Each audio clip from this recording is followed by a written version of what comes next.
on the Constitution of the United States of America, just above the signatures, is what seems to be a glaring mistake. This supposed error is not the freedoms, nor the rights, nor the beautiful simplicity of a government bestowed upon the people, but a spelling glitch.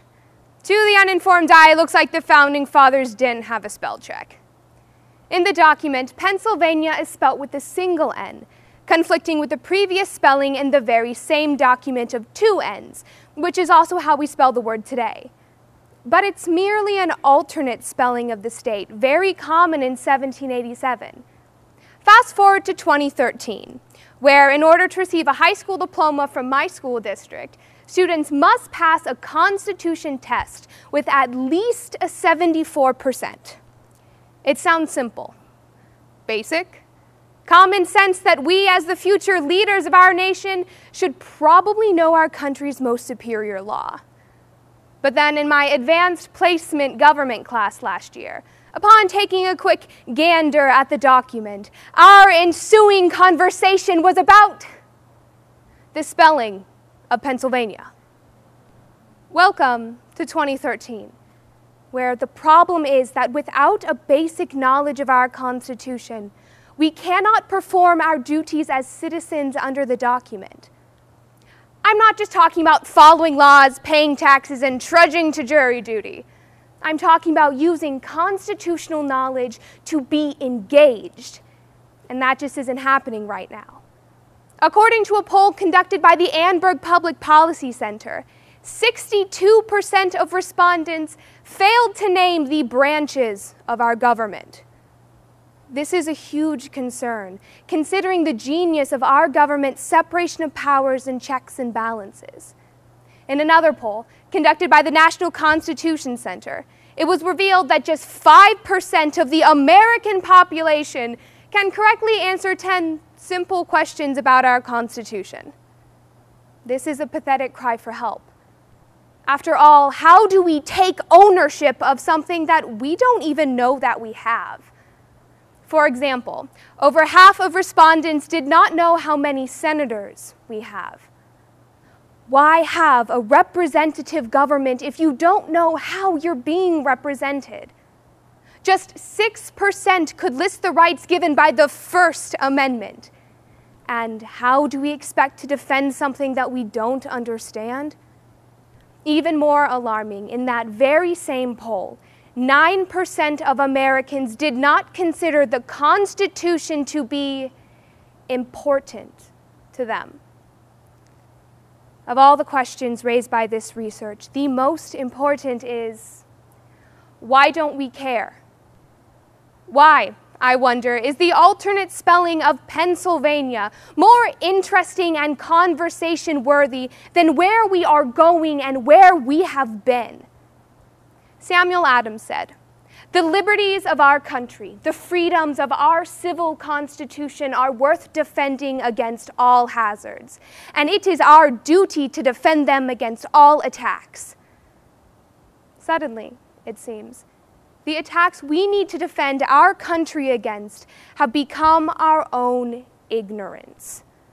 While we may disagree on interpretations of the document, sometimes fundamental, everyone must have a basic knowledge of the Constitution.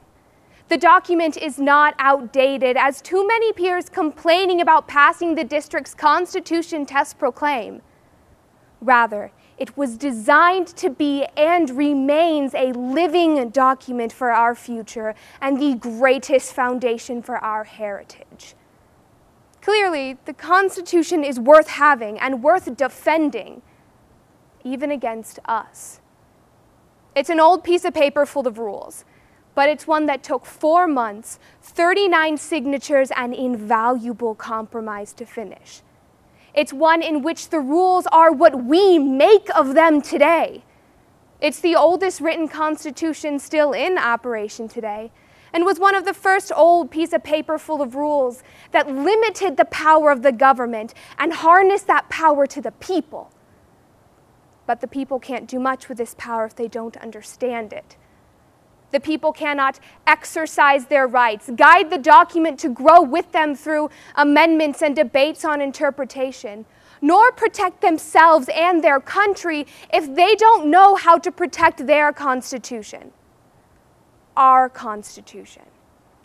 It is our responsibility as citizens to do all of this. But right now, what our future leaders are worried about are things like the spelling of Pennsylvania. Today, in a world that is vastly different from colonial times, this knowledge, our involvement, is more vital than ever. While the Founding Fathers built a visionary government and unprecedented world, they could not have imagined the issues that confront our home and Constitution today. The amount of laws currently being debated over for their constitutionality is high. Bargaining laws, voter ID laws, immigration bills, gun control, the Affordable Care Act, to name a few.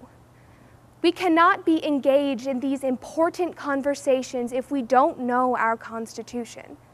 Instead, we leave our government in the hands of others and exclude ourselves from developing the future of our great nation.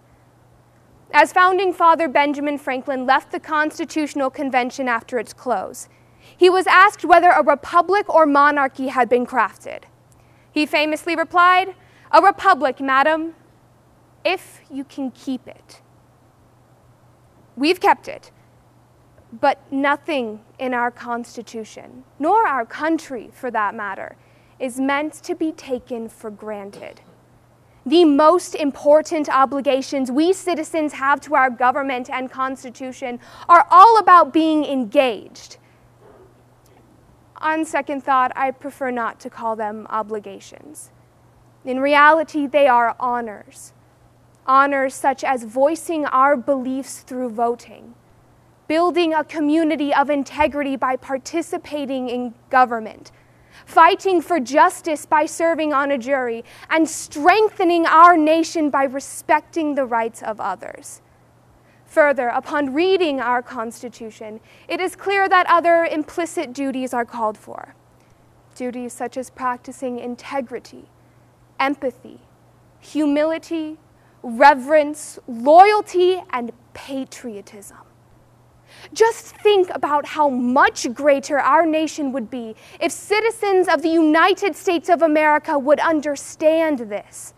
This is why reading, analyzing, and responding to our Constitution is so essential to the future of our nation. There is no excuse for our country's blatant lack of constitutional knowledge, nor its disregard for many of these honors. There is no excuse for having a conversation about the spelling of Pennsylvania rather than one over what our Constitution really means. Now, don't get me wrong. Knowing the story behind the spelling of Pennsylvania in our Constitution is a pretty fun fact. It could even be an icebreaker to a conversation.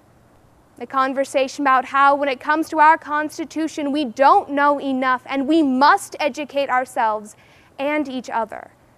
It's one of our honors to do so, and there's no excuse not to. George Washington had stage fright. And to be honest, so do I. But if he could try to craft and save something great, then so can I. Then so can you. And together we must. So the question is no longer, how is Pennsylvania really spelt? Today, the question becomes something much deeper and thought-provoking.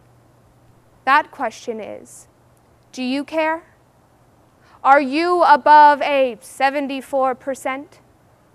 And if so, do you make sure that the rest of your country cares too? Thank you.